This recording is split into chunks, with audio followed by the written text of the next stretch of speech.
Welcome to this edition of the Houston Roundball Review presents Folks Talking Sports. It is episode 132. Yes, 132. I am, of course, KG Kris Gardner of the Houston Roundball Review. And joining me from Ohio is my colleague, my brother, Willy Gibson. How are you, sir? Fantastic, sir. How about yourself? I'm doing pretty well.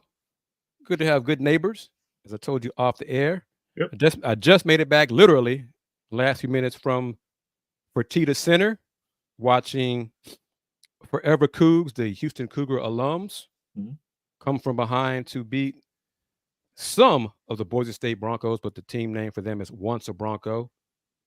The magic score was 79. Once a Bronco led 71 to 65, I think, something like that. Forever Coogs came back and walked them down. Let me talk about CA37. How are you doing? Thank you for chiming in. Appreciate your loyal support. The game is a part of TBT, which is the basketball tournament. The games in the tournament, the winning team splits $1 million. This is either the 10th or 11th year for TBT. This is the first year that Houston has a team, but is also hosting it, part of the regional.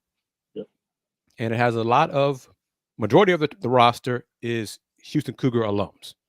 So names like Rob Gray, Wes Van Beck, Devin Davis, Tayshaun Thomas, Justin Gorham, etc.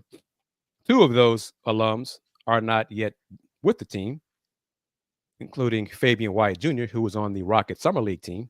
And they're playing right now. Don't know the score. Don't care.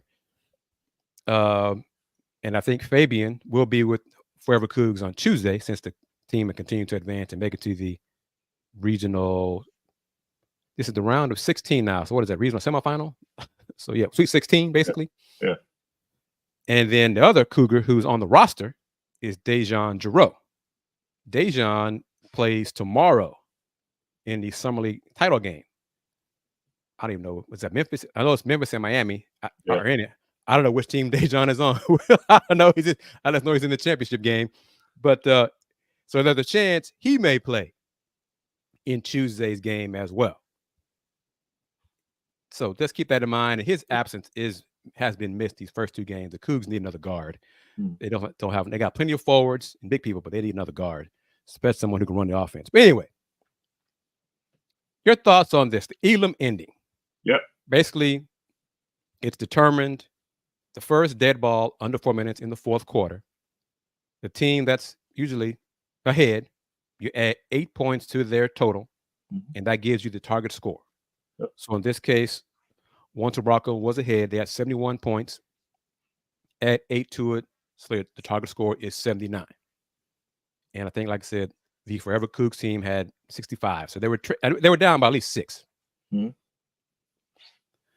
Forever Broncos, Once a Bronco, Justinian Jessup.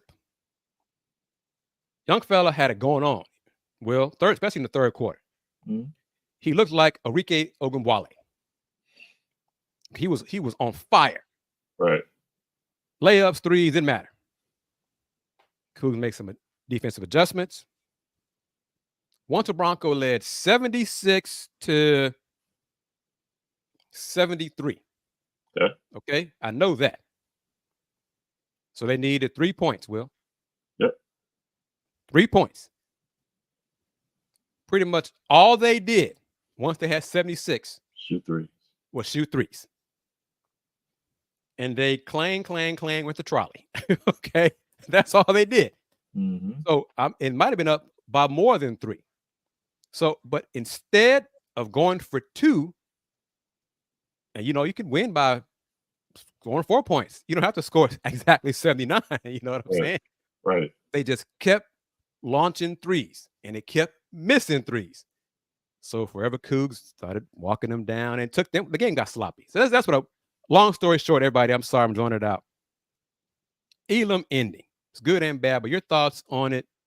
It was exciting, but it was sloppy because it's just like basketball sense kind of went out the window. Stretch. But what are your thoughts on the Elam Ending? I like Elam Ending, but you got to be smart about it. You just said it. I mean, you don't have to. If this is not 21 or 33. If you're 19, you miss a shot, you go back to 15. No, Right. you're gonna win. You got the first one is 79. So if you go 80, 81, that's fine. So I like it. I think it's exciting. It brings a strategy component to the game that you don't have necessarily with the clock. Because but again, you got to be smart. You got to be smart with it because the game, it did get sloppy. It was exciting. The crowd that was there, and I was kind of disappointed in today's crowd compared to Friday's crowd. There are more folks who attended the game Friday than Sunday. Mhm. I thought that'd be the opposite because Sunday, not much going on. You've seen if you saw the game Friday, you got an idea of what it's like and the excitement and all those things. But there's less folks there today. Mhm. But Forever Coogs trailed 13-3 in the first few minutes of the first quarter. They trailed by, I think, 10 in the third quarter. They trailed most of the game. Mhm.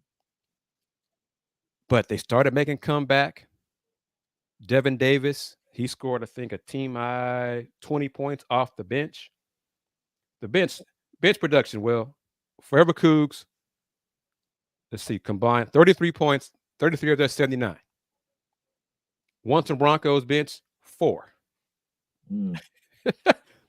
But the strategy of it, because even the Cougs started, they were pressing. They were like, I mean, the shot selection was not the best, but the game ended on a made free throw. Ah. So Forever Cougs, Justin Gorham, I think it was Devin Davis put him ahead.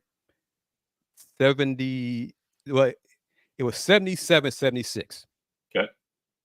Justin Gorham, he did what Houston Cougars have done for years. He went to the free throw line. So 2 free throws. He was fouled, had 2 free throws, He makes both. Game's over. But in typical Houston Cougar fashion, he missed the first one. So he made the second one to make it 78-76. Now strategy is, so the Cougar defense, they were not going to give up a 3, especially an open 3. The Broncos, the offense bogged down. The threes they attempted were challenged, were contested. 1 or 2 might even been foul called, whatever. One young man had a drive. So they're down 2. Yep. He finally drove to the hoop. Missed the layup. Missed the layup, which could have tied it. Missed the layup. There was some contact. Refs kind of swallowed the whistle, too. down the stretch. That target score, they're like, you don't have to earn it. Yeah. But after he missed, the Cougs got the rebound. Devin Davis was pretty much all alone in the front court. Tossed the ball up to him in the front court. He attacked the basket. He got fouled. If those who follow the Cougars know the history of Devin Davis and free throw shooting in the tournament. I think it was Michigan. I think it was the Jordan Poole 3-point heave. I think that was the right game, tournament game. He had a chance to ice the game, make it a 4-point game. Back then, Devin missed the free throws. Devin said before he got to the podium, I will miss free throw tonight, man. So after all these years, he did not forget about what happened years ago. So first free throw, he had 2 to make 1, Will. Yeah. First free throw, bucket, game over. So Forever Coogs came from behind. They were down. They won the extra session 14-5. Okay. To advance to the title game on Tuesday, 8:00 inside Fertitta Center against the 5th seed team who won, upset the number 1 seed, the Bleed Green team from North Texas. So yes, it was fun. It was exciting. All these great things. Saw some alums. Coach Sampson was there. Some of the basketball players from the current Cougars were there. So excitement-wise, yes. Execution-wise, Let me see. The shooting numbers. Once Bronco was 6 for 25 from 3, Will. Wow. Forever Cougs were 5 for 23 from 3. So yeah. And in the Elam Ending session, Onson Bronco was 2 for 15. Yep. Overall from the floor. 2 for 15. 0 for 9 on twos. If that's looking right. Yeah, looking right. 0 for 9 on threes. Excuse me. 0 for 9 on threes. Like I said, they missed all their threes. Everything. When they had a chance to win it, all they did was take threes. Clang, clang, clang. And most of them weren't even close. Mr. Jessup, he had one shake and bake on Devin Davis. Great look. And the fans were like, oh no. And it was short. And after that short miss, they didn't come close the rest of the time. Wow. But according to Justin Singleton, Fabian White is playing this evening for the Summer League Rockets. That's good. I was talking with some alums earlier today during halftime. Why isn't Fabian playing today? Why? No, one of them even said Fabian should be here. He's not playing with the Rockets, so he might as well be here. I was just like, I left that alone. Whatever. Okay. Well, see, Justin not throwing rocks at Daryl Morey. Was Daryl Morey an advisor for the Forever Coogs with all those missed threes? Sounds like Morey ball. Wow. Justin from the top rope. All right, Justin. You're going to make me pull up. Let's see if I can find it here. Well, let's see if I can find it. Justin, salute to you, Justin. I'm going to give you that one.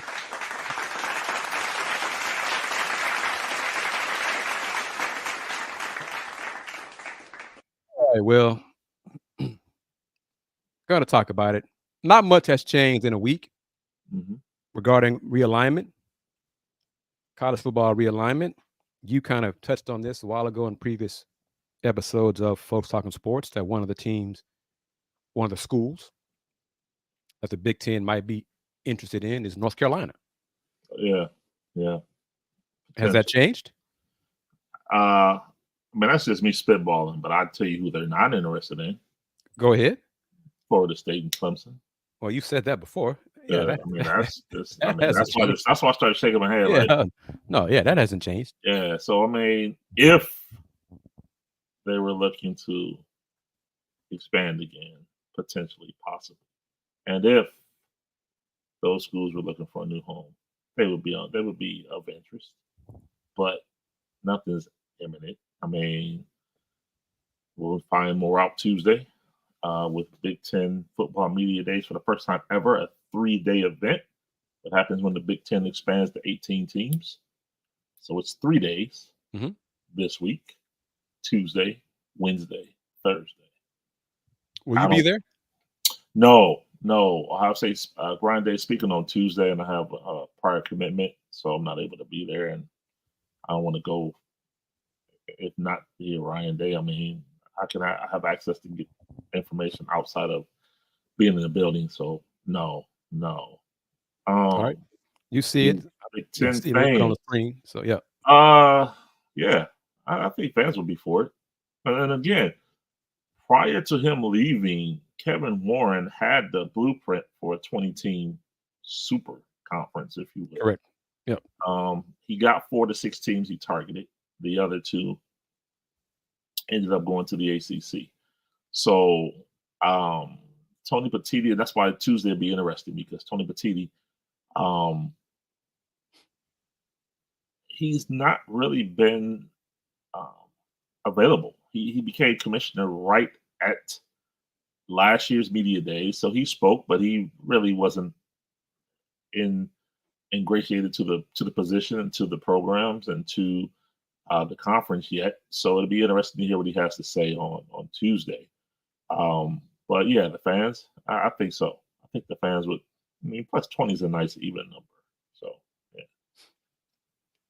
And I'll be AD Moore and I will be in Arlington, Texas, Monday and Tuesday for the American Athletic Conference Football Media Days.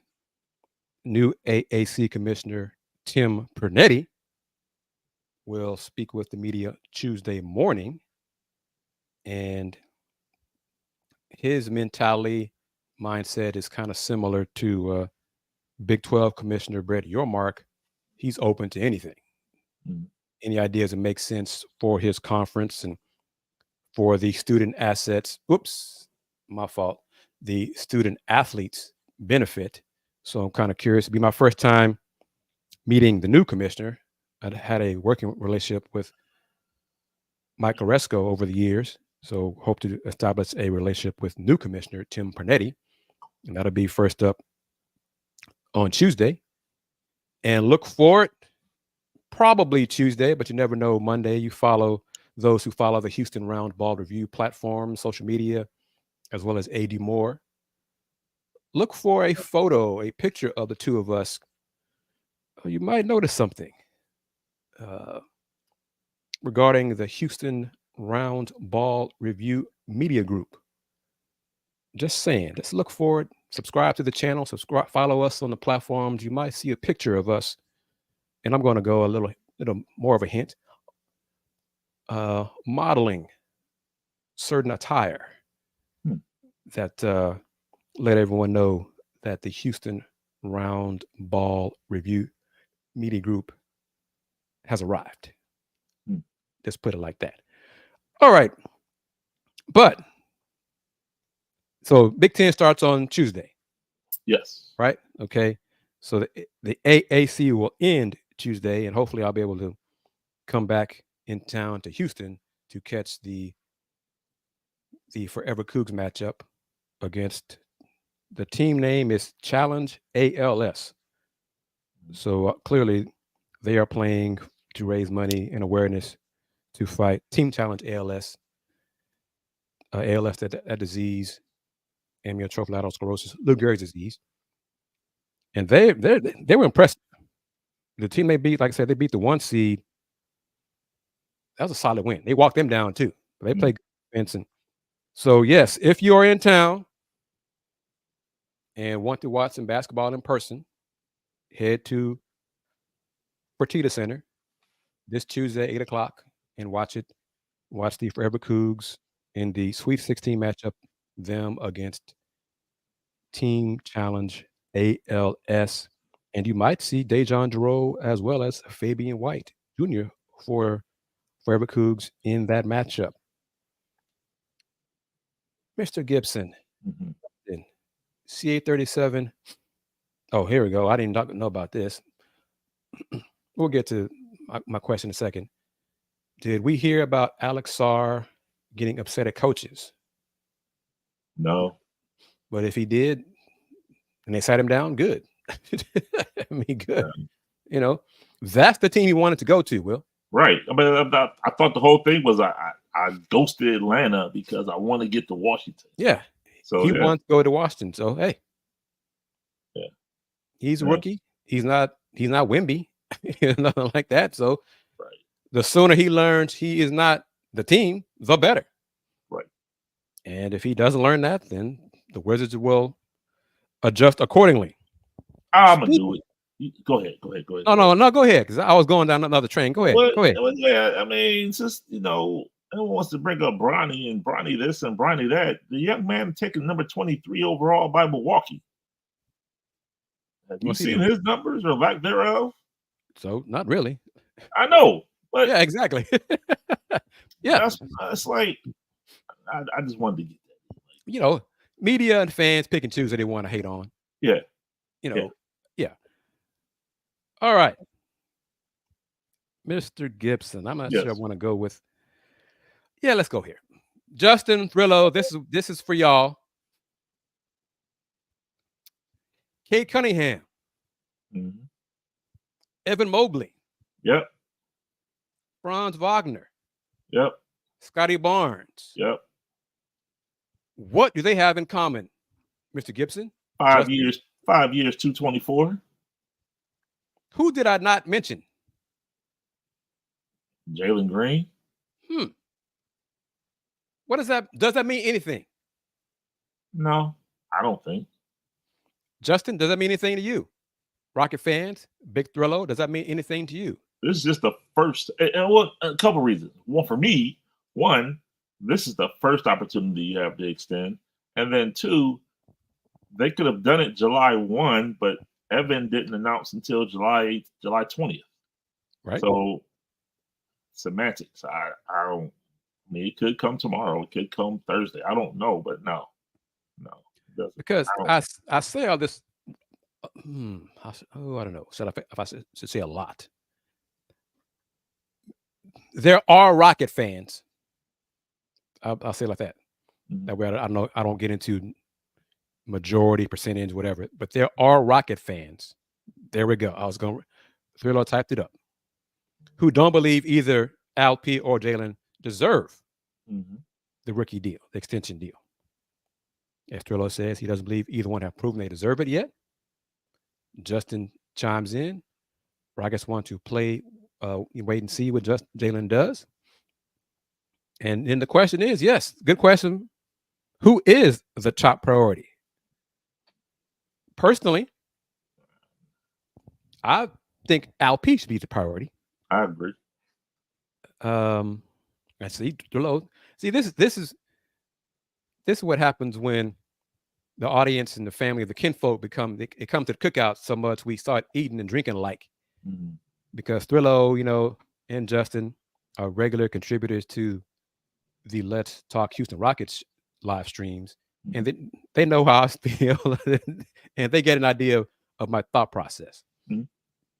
Jalen is and has been too inconsistent. Oh, no, hold up now, Dustin. Oh, no. He deserved it. Oh, yeah, he deserved it. Yes, he deserved it. Oh, no, he deserved it. 12 games his second year in the league, and he missed the rest of the 70. Oh, no, he deserved it. The numbers he put up last year, he deserved it. Oh, yeah. No. And I'm not I don't call it, I'm not a fan. But no, Cade put up numbers in spite of that staff he had to deal with last year and that crappy team he had around him as well. But no, he deserves it, and he's a leader. Period. Let's start right there. He's a leader. Okay. Yep. Teammates listen to him. They trust him. I'll go with that. They trust him. Yep. And the Lord put it right there. Cade is the man. He is the franchise. There's not a question. We discussed it on the Rockets live stream shows. Yeah. And you as a looking on the outside in, yep. I'll ask you, who, in your opinion, which Rockets player is the face of the Rockets franchise? Publicity wise. No. Go ahead. Go ahead. All right, fair enough. All right. Two-row. Publicity wise is Jalen Green. Production wise is Şengün to me. Because I saw Şengün last year come to Cleveland and put in work. It was an overtime loss by the Rockets, but he put in work. So to me, that's how I see it. And Will, I'm not even sure publicity wise anymore. Jalen is the face of the franchise. Okay. Thrillo, Justin, y'all correct me if I'm wrong. If y'all feel the same way, I don't believe he's publicity wise. I don't think he is. But we'll see. I'm still kind of torn on if the Rockets will. I think they might wait till next summer, right, to give him a deal, because he's got to prove it. He's got to start putting in numbers in November and December, and not just after the All-Star break. Oops, right here. For a little while, we thought it was either going to be Jalen or Jabari, but Şengün came in like a wrecking ball after Silas left. Thrillo says a little different, though. It's a toss-up. All right. Justin says this, in terms of the face of the franchise publicity-wise, Jalen ruined his reputation with his outside activities. I don't buy. Justin, with all due respect, how am I going to say this? Because if I say it, it's going to sound like I'm throwing shade at somebody inappropriately. But I'll say Eagle, Colorado, and you'll figure it out from there. Okay, that's fair. I'll say this. Would you agree that his activities have turned some folks off? Yeah. And when I say publicity, I was kind of intimating that as part of it. I didn't mean publicity just on the court. Publicity is publicity. So that was part of my thought process when I said publicity-wise, it's Jalen Green. But reputation, I mean, as long as you can come 82 games, 94 by 50, I mean. And that has not been Jalen Green. Yeah. For 82 games. That hasn't been him. Yeah. Yeah. And the Rockets need to see if the two of them can shine together. Because Jalen put up big numbers, a lot of that, but Alp was hurt. And that's I don't think it's a rumor, Justin. Yeah, Justin. I'll put it on screen. There's no, that is what it is. Yeah. About him being. I don't want to throw other shade about other players who are known for their activities. Yeah. as Justin's celebrities. Yeah. Heck, men in general. There are some dudes out there who just. So it's not just athletes. Yeah. So, but okay, we'll see what happens. But I want to get you, Justin and Thrillo, and any Rocket fans watching us on YouTube, on Houston Roundball Review, and the Facebook. What are your thoughts? And see, that's why I was going right here. What are your thoughts on Cam Whitmore? Long term. He did not shoot well from 3-point range in Las Vegas. He's not, and ironically, at some points last season, he was the Rockets' best 3-point shooter, percentage-wise. And I think he kind of regressed to the mean. But could Cam Whitmore be Jalen Green's replacement? If the Rockets decide, Jalen's just not our answer long term, we think we could probably get something for him better in a trade. So let's move on.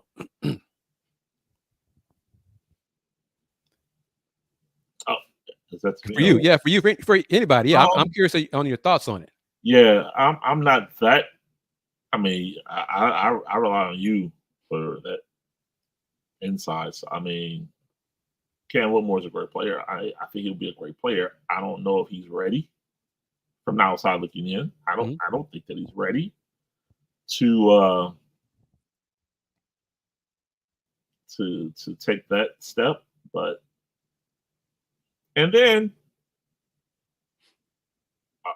Green's the number one pick of the draft. If you give him, we're losing Will here. To get back in return. Let's see. All right, hold on here.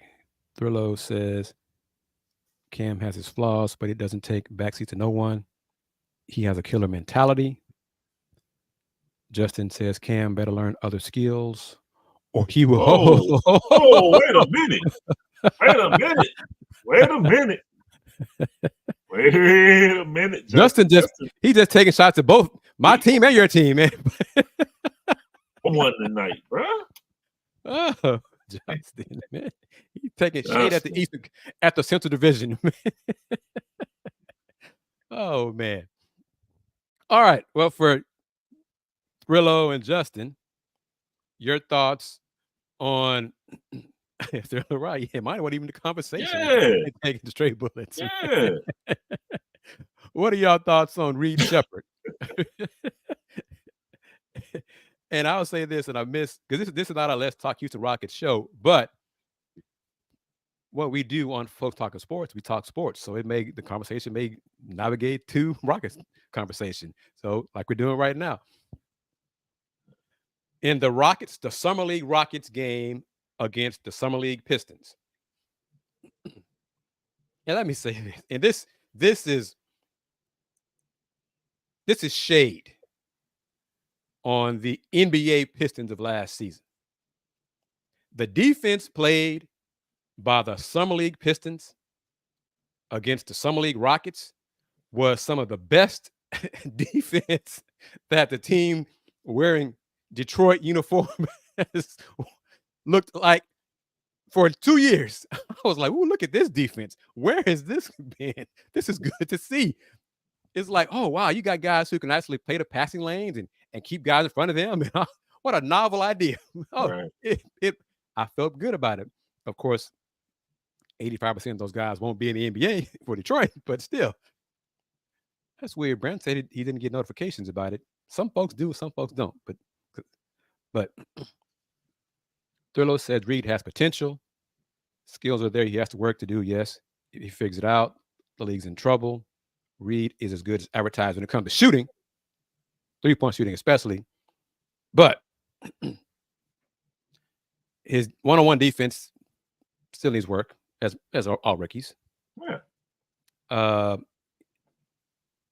Because of his teammates in summer league, opponents just said, "All right, Reed, we're going to trap you. We're going to double team you and make you give up the ball, make you think more or overthink or whatever." So he did have a turnover problem. I don't know what he's done. I don't even know if he's playing tonight, playing right now. So turnovers have been an issue. He had 9, I think, in the game against, was it Minnesota on Thursday? But, you know, better teammates, he won't have this problem come the regular season. You know, when you got Fred VanVleet, Al P, Cam, you know, other guys around him. Yeah. And see, this is what, I didn't see the game, but I saw the Chronicle Jonathan Fagan write about it. And he said Daisha Nix did a good job defending Reed Sheppard. I was like, ooh, I'm not sure if that's a good thing or not for Reed Sheppard, because Daisha Nix,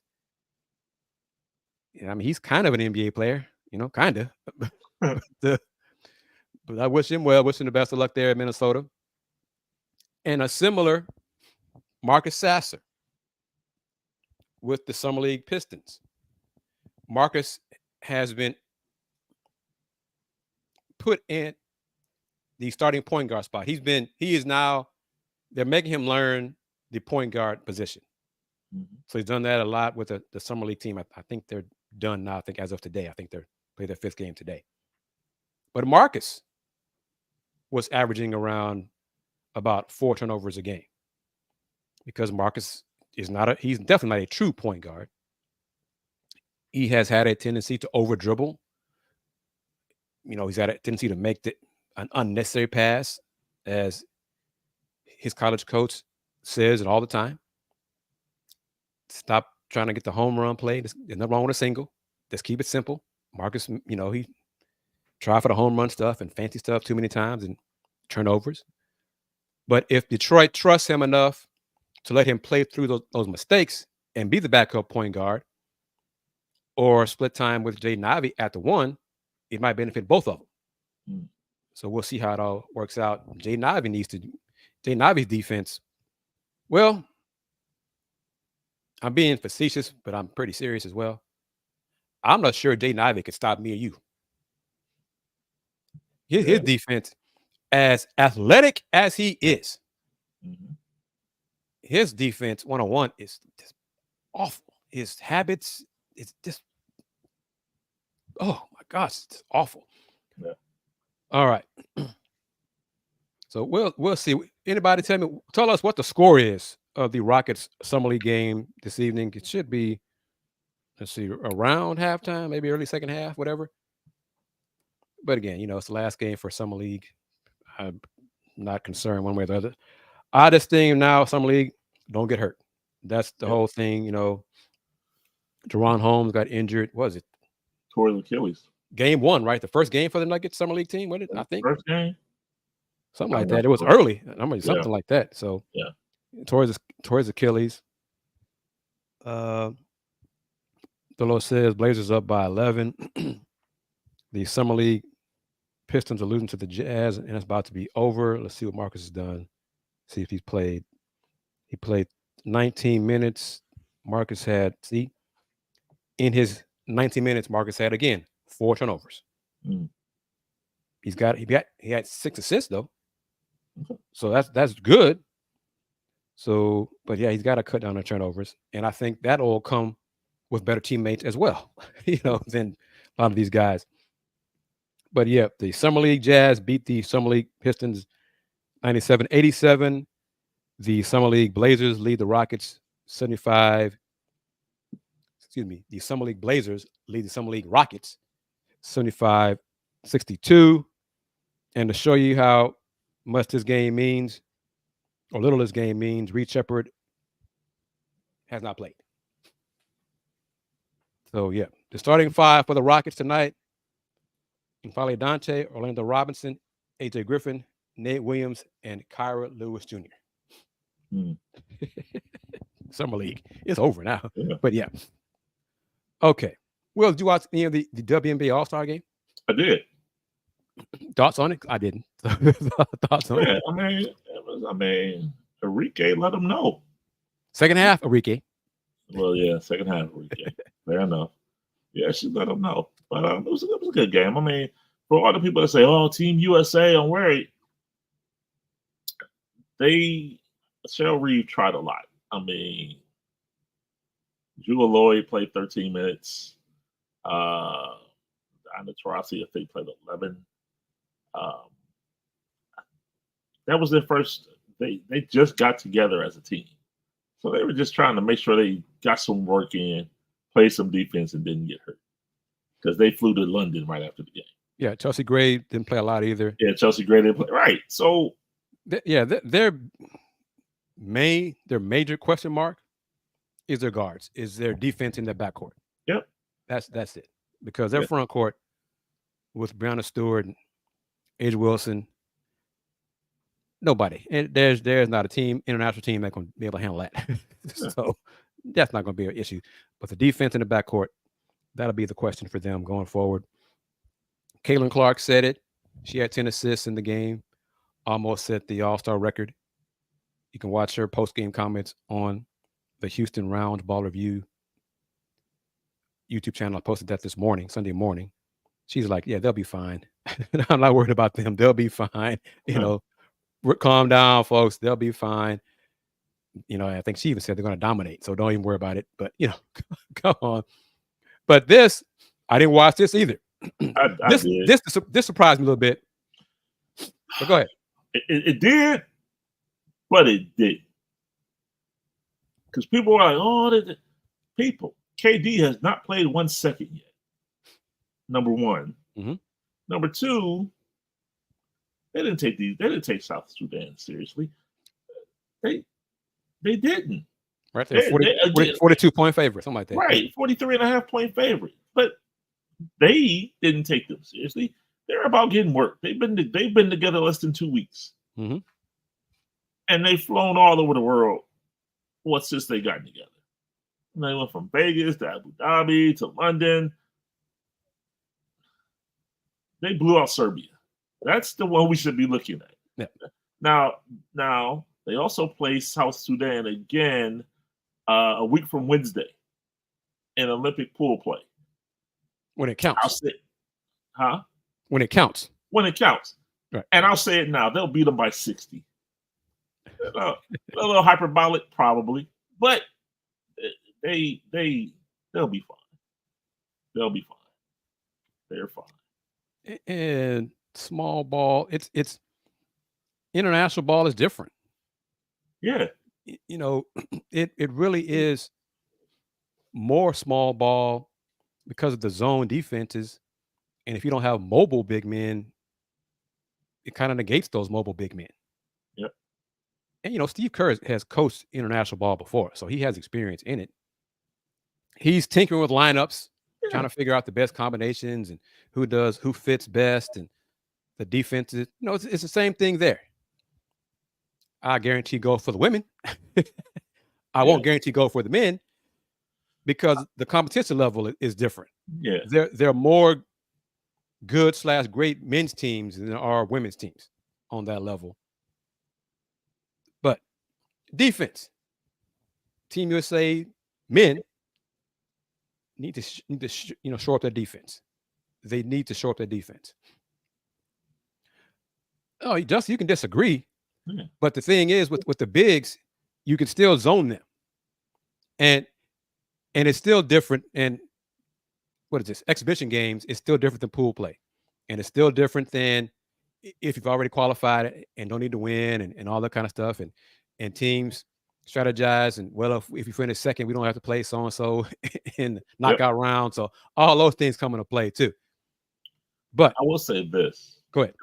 I'm concerned with Devin Booker. I am. Okay. I am. I mean, maybe he gets it together when they get to Paris, but thus far, I'm like, bro, what's going on? Something going on? Something going on. In what way? Offense, defense, both? Offense. Okay. Offense. His shot is not there. Maybe he needs KD on the court to get him going. I don't know, but his shot just hasn't been there in the 4 games that I've seen him. And he has 4 games of a small sample size. Don't get me wrong, but everybody else has had their moments, but I don't think Justin Embiid is getting heavy minutes. He starts, but if you notice, AD finishes games. Bam Adebayo starts the second half, and Bam will be on the floor most likely down the stretch too with any defense. Yeah. So, I don't think Embiid is getting heavy minutes. That's far. I mean, well, let's go here. Big Thrillo brought it up. Yeah, I saw it. I saw it, but I kept reading. But I'm going to go different. Yeah. Well, slightly different. Politics with Team USA on the men's side, that's not new. Okay, that's not new. Take it from a Detroit Pistons fan. Go back a long, long way. We know it's not new. Okay, but on the women's side, it's not new. As one Miss Ogunbowale said a few weeks ago about her not being on the team. She said it was politics. So some of her post-game comments, she said last night, you can check it out on the YouTube channel as well. Oh yeah, I like the competition of facing Team USA. I like playing against teams that try to beat me. I'm trying to go twice as hard against them. She had a point to prove. Okay, against them. But did she say don't pick me for the team because of the politics from last time? I don't know. She said I think she's fed up with them now. She's done with them because of the politics about not being on the team. But if she said don't pick me, you can't then. Well, yeah, that's different. Yeah, come back and say, oh, it's politics. But you told them not to pick you. That's different. But politics years ago with Candace Parker, with NECA. So this is not a new thing on the fella side, not a new thing on the women's side. It's it's a national team. You got sponsors involved, and hey, folks gonna do what they got to do for their sponsors, all those different things. And I'm gonna go, because we're getting specific names. I'm gonna go in a common sense perspective, because again, it's a national team. You got national sponsors. Did y'all really believe that Kyrie or Jalen Brown would be on this team based on what they've said in public? Nope. Did y'all really think that? I mean, honestly, if you thought that, shame on you. Okay, come on, really. Shame on you if you thought that based on what they've said publicly, and you're like, oh, well, I can't believe they didn't pick Kyrie. They didn't pick Jalen Brown. Really? You can't believe that? Really? Okay. All right. So, because again, it's USA basketball. It's the national team. There will be some folks who make this team who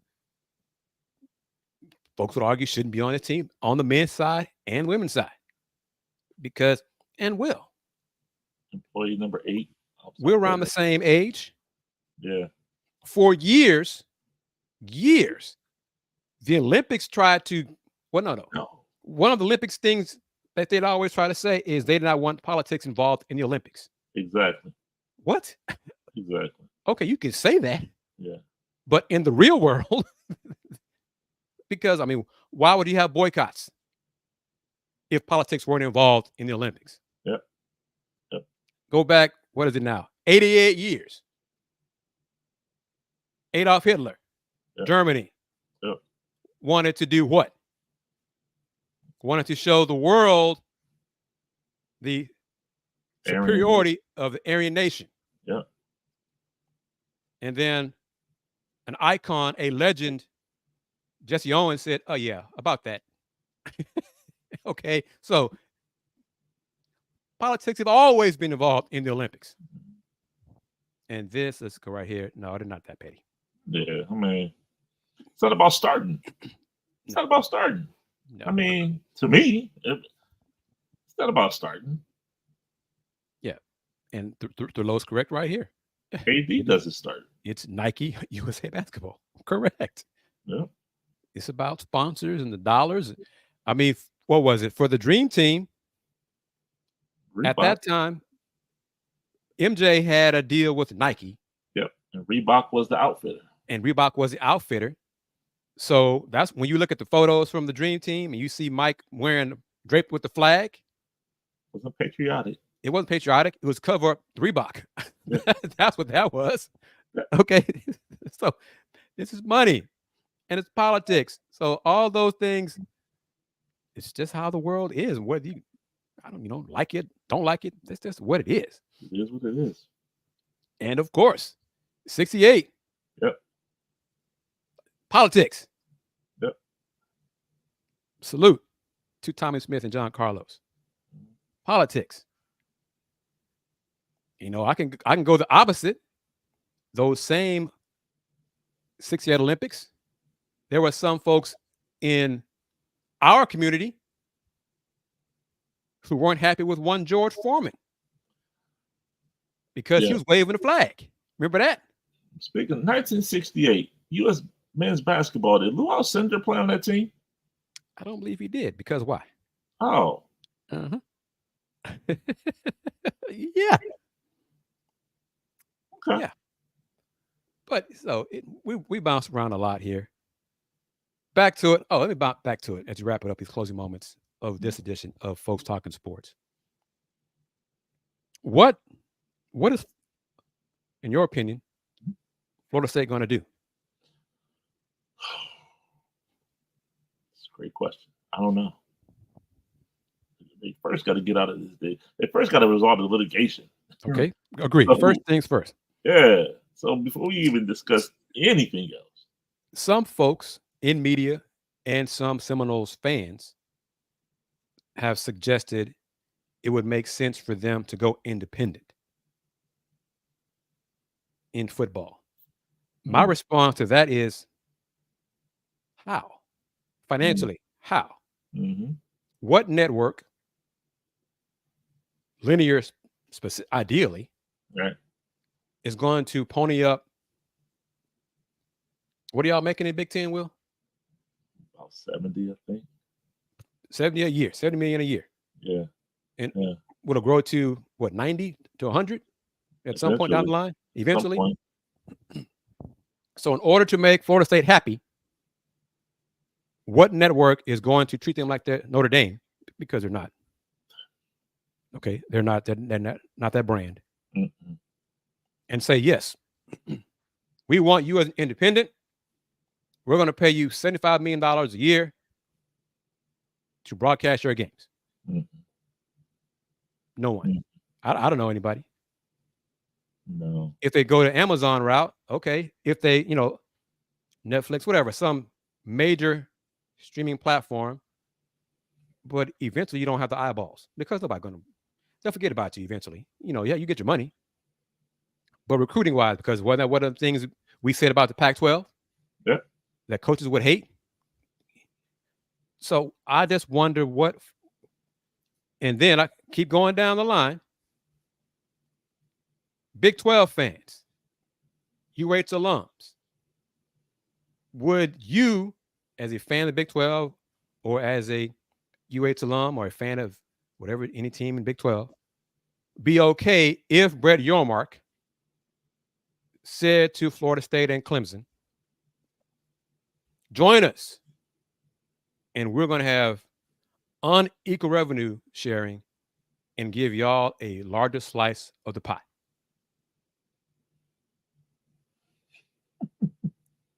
the fans of the original 8 would say, hell no. No, because that's just Texas Longhorns all over again. So no, we don't want that. We're not going to do that. But if you are one of the newcomers, like UCF, Cincinnati, Houston, BYU, would you be, no, it's not ideal, but okay. Mm-hmm. What do you think would happen with that? If they offer Florida State, yes, a larger share, yes. Oh yeah, for sure. The other teams are coming for the net. Like, wait a minute. Based on what? What have they done to quantify getting a larger share? They're not. Florida State's not attractive. And let me say this, and add to it. I didn't mean to cut you off. No. I grew up with my college years. I was a fan of Florida State football. Mm-hmm.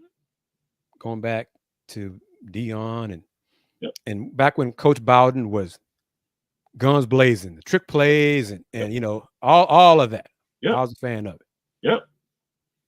And the wide right, the wide left, all of that. Losing to Miami, all of that.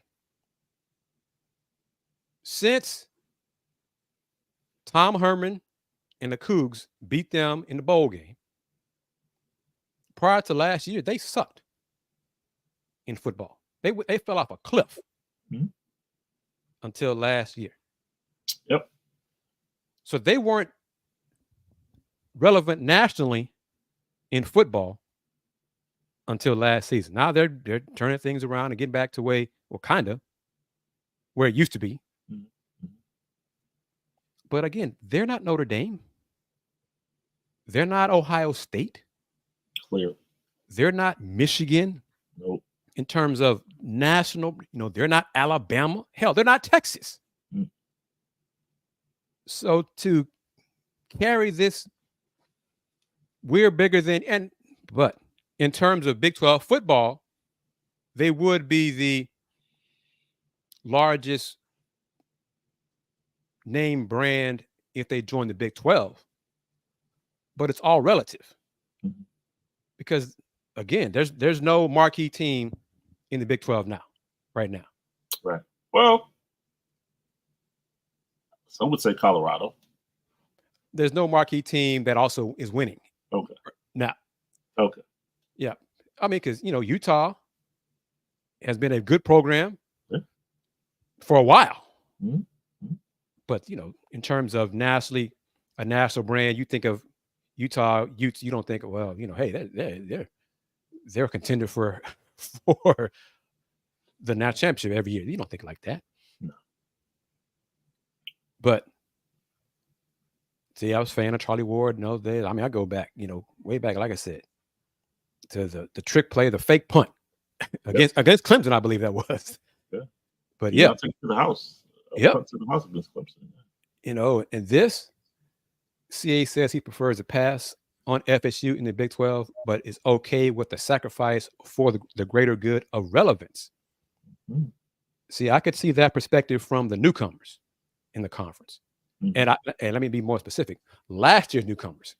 I don't believe this coming newcomers from the Pac-12, like Utah. Nah, Utah be like, hold up. Mm-hmm. The only reason we came to y'all is because the Big Ten didn't want us. And now you want to give them, Florida State, a larger share of the pie? No. Mm-hmm. Yeah, no, that's not going to work. Right. So where is the exit ramp? Because we're about to take it. So I'm curious to see how this is all going to play out. But salute to the realignment people. Realignment is getting folks paid. Yep. In the internet space, on these social media platforms, these talking heads. And many of them aren't even, some of them are fan sites, some of them are fan/media sites, some of them are part of fan/media platforms. But man, you talk about Florida State and the Big 12 or North Carolina and Big Ten or SEC, your views go up. And you focus on, you could say, you could have a 25-minute show, add nothing new to the show, but still get thousands of views. Yeah. Providing hope to fans of Florida State. Just in case. Or fans of Clemson. Adding nothing new or nothing of substance. Because, there are some folks who add new stuff, but then they never verify with their sources and put it out there anyway. You said that. I didn't say that. But so it all plays out. I'm just, that's football. I still keep my ear to the ground because I like to know what's going on because of football, and it impacts Big 12. And my alma mater is now in a conference that football is important. So I do kind of pay attention. But honestly, Will, I'm just waiting. Yeah. For everything for the court cases to end. Because, and I'll wrap it up with this. There are those who say, because the Big 12's new media rights deal has not yet started, if Florida State decided to join Florida State and Clemson, ESPN would open up and begin new negotiations on the Big 12's deal that has not yet started, which would enable more money for everybody in the Big 12. Well, you know how long that would take? Okay, that cannot happen in like the blink of an eye. I mean, because you said it again, we said it on today's show, last week's show. They have to resolve their court cases. They cannot go to ESPN and say, hey, and I mean tomorrow, we're going to win our court case. No. So let's begin talks. Let's open up new discussions for a renegotiated Big 12 media rights deal because we're going to win our court case. ESPN's going to say, oh, yeah, no, we're not doing that. No, we're not. We're not going to do that. And go back to what we know, Big Thrillo knows, Justin knows, smart fans know, folks who are objective. You still got to convince me. Why would ESPN decide to give FSU more money in the Big 12 than what they're paying them now in the ACC? Here's where I am. And I keep thinking, the more each time we say this, we keep leading with Florida State. Yes. Clemson is becoming less attractive by the second. They haven't even mentioned Clemson. I've caught myself a few times when I type things up regarding realignment, and I always put FSU first. Right. Outside of FSU and Clemson. Yeah. And why I say they're becoming less attractive by the second is Dabo Swinney refuses to partake of the transfer portal. Yep. And he's going to continue to lose ground year by year, game by game, minute by minute, because the platform has changed. The game has changed. And he's on wax stating, I do not participate in the transfer portal where you're getting left behind. So it's just interesting to me. I'm listening to you and I'm like, we've been talking Florida State for like a month. Yep. We barely mentioned Clemson. Yeah, that's a good point. That's a great point. And what if that slide continues and Clemson is no longer relevant nationally? Because before, what do you want to say, an 8-year run, and they won the championships, well, they were nothing. They didn't exist. No. They filled the vacuum that FSU and Miami created. Right. by stinking. And Miami hasn't been great for years on a national landscape. But Miami is what, Will? AU. All right. So keep that in mind as well. Yes. This is great. I enjoyed talking to you, brother, and I enjoyed talking to the audience because in my mind, I thought we'd only go like 30 minutes. Yeah, we talked about that. Yeah. And now we're at an hour. So as we wrap it up, I'm going to give you the platform, put you on the big screen. The show, the world is yours. Thank you, sir. You can find me on social media across states, on Twitter at Will Gibson 7, Facebook Will Knows, IG and Threads Will Knows Sports, and Chris, I just realized Monday is the day. Warner Brothers Discovery has the contracts from the NBA. They got them on Wednesday. And they have 5 days to decide the match to retain the NBA. I believe they're going to match the Amazon package, and TNT will retain the NBA, and Inside the NBA will continue. Oh, let's talk about that real quick then. Yeah. Let's do that real quick. Yeah. I agree with you. They're going to match the Amazon package. Then the lawyers will get involved. Because the NBA is like, yeah, you match the money, but you are not matching the distribution numbers. You are not matching. We got Max. We got streaming on Max. You're not matching X, Y, and Z. I know. And then David Zaslav will say, well, where is it in our contract that it says we have to match those things rather than just the money? So yes, there will be lawyers. You might be right. I don't believe Commissioner Silver will be happy about that. Oh, he's not. He talked Tuesday, and you can tell. Yeah. He asked the questions about it. He was hot. And yes, to that this point, is correct. Yes. Yeah, he did say that. Absolutely. And to that point, the new contracts state there are no windows to match any deals. Yes. They took that provision. Check it out. They took it out. Yes. So we shall see. But yes, there will be lawyers. So thank you, brother. Yes, sir. And real quick, follow Folks Talking Sports on IG and Threads at Folks Talking Sports. I am, of course, KG Kris Gardner, owner of the Houston Roundball Review. Y'all know it. If you're new to the show, thank you very much. Subscribe to the Houston Roundball Review on YouTube. Tell your friends about FTS. You can watch the show live on YouTube, but you can also watch the show on demand, Brother Gibson, on Roku via the BS3 network.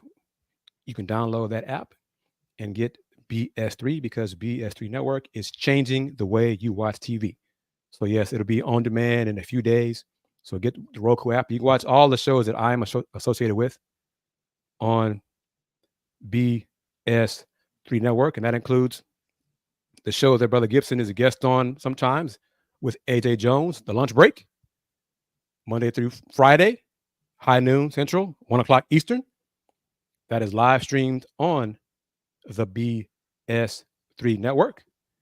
And as a reminder, AD Moore and I will be in Arlington, Texas, Monday and Tuesday this week. So July 22nd and 23rd for the American Athletic Conference Football Media Days.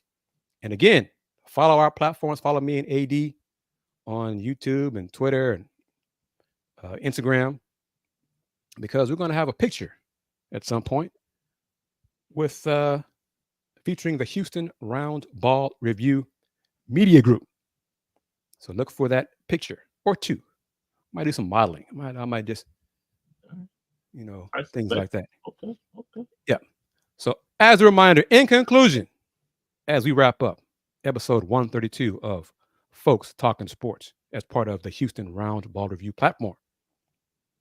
Since 1994, the Houston Roundball Review, local name, global perspective.